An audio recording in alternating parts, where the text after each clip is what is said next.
At just after 5 a.m., the 86 members of the Hawaii National Guard's Youth Challenge Academy are up for morning exercise.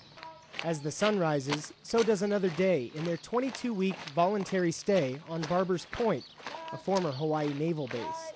After exercise, cadets ready their rooms for daily inspection and then fall out for formation and breakfast.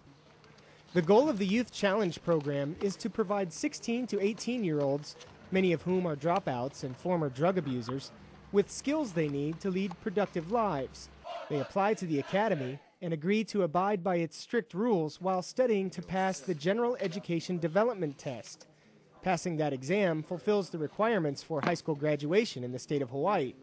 In other words, they earn an actual high school diploma.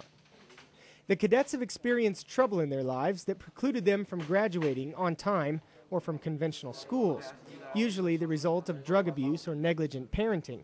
But the academy's cadre insists that for the most part, they're good kids.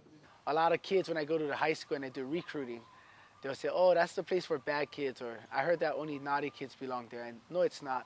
A lot of kids lose focus based on their lifestyle and their culture and their ethnicity. It's not always because they're bad kids, but we do have our share of the bad ones. But they just made bad choices. Every kid is a good kid. Each cadet has a volunteer mentor, someone outside his or her family he or she can call on for help and advice. Many are military members. Master Sergeant Alan Bergeson first became an academy mentor more than 10 years ago. He's mentored 4 different cadets. A lot of these kids come from families that probably are not the most well-disciplined and well-structured. Broken homes. And being a mentor, sometimes you have to fill one of those shoes that the young individual is missing. And that's where I came into play. I just stepped up to the plate and said, look, this is what we got to do, and we're going to do it. Mentors can make the biggest difference in the post-residential phase, the year following graduation. Old habits die hard, and a good mentor is often the key to success when the cadet returns to an old environment. Staff Sergeant Nolan Ka'ahanui knows firsthand what kind of change the program and a good mentor can make. I'm a graduate.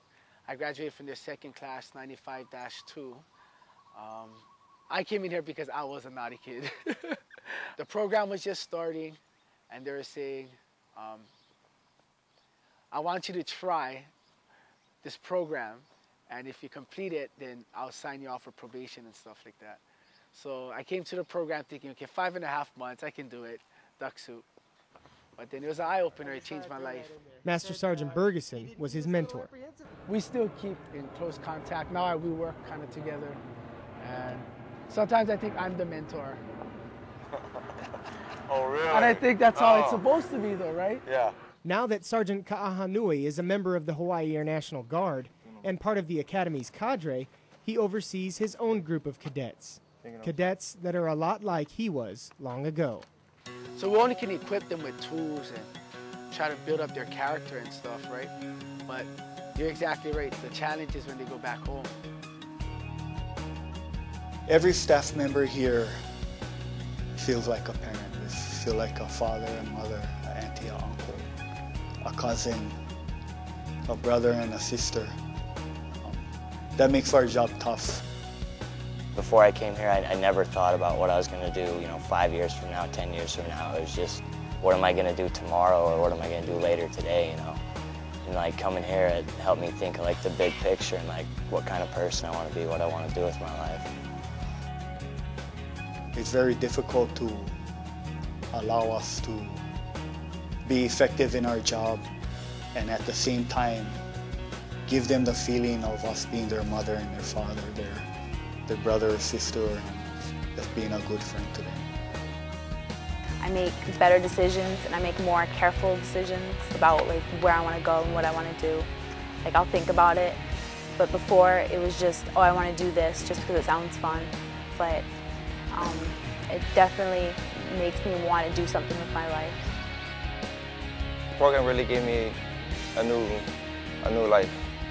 It gave me a whole second chance, just like what this program is all about, giving delinquent teens a second chance.